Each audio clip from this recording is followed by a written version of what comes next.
For this video, I am pairing a person with a technical aspect of their sport. So this is on the flutter kick of Kyle Chalmers. Today is Friday, 10 October 2025, and I've mentioned this a few times on my channel, and that I've nicknamed the man mythological Mercury Man because of his flutter kick.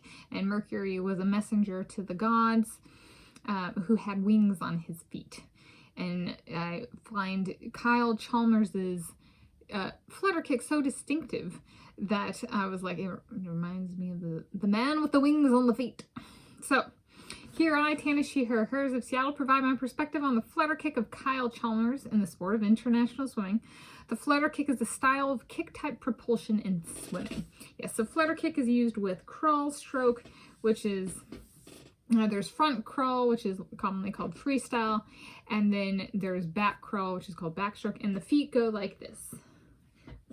And the legs and feet go like this. And there's also butterfly, and there's also froggy, breaststroke kick. So this is the flutter kick.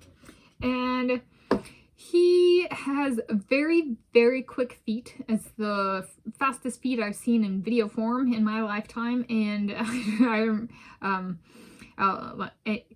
yep, that's the right phrasing. And so he's one I enjoy watching because I can identify him based on his feet and how fast they move, and his not just how fast they move, but also his splash with the corresponding foot movement is very distinguishing.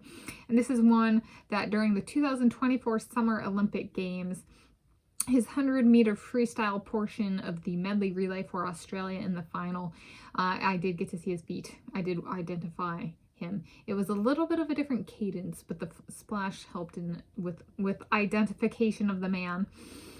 And so this is one I thought was good to highlight in terms of a person who has a certain distinctive way of executing something in their sport can become identifiable by that.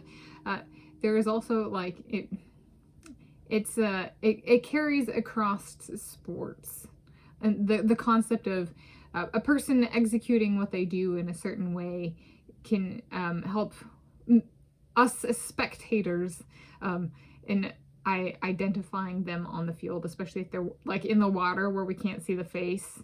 You know, I'm standing on the pool deck, or the camera, you know, is above water, and even if it were underwater, that's not a human view, a natural human view for the sport. So going with the natural phenomenon perspective, staying true to me, that that's true for, like, what was it, Cam Chancellor and I am allowed to bring this one in because Kyle Chalmers also played Australian rules football. Cam Chancellor was an American football player, and he was known for shoulder movement at the beginning of the games being kind of a tone set for the game, not a play for the Seattle Seahawks. And so I was like, this is a concept that, while I'm invoking it for Kyle Chalmers here, I've brought it up before, it is true outside of the sport of swimming as well. And I have named 2 examples. So there we go. That's on the flutter kick of Kyle Chalmers.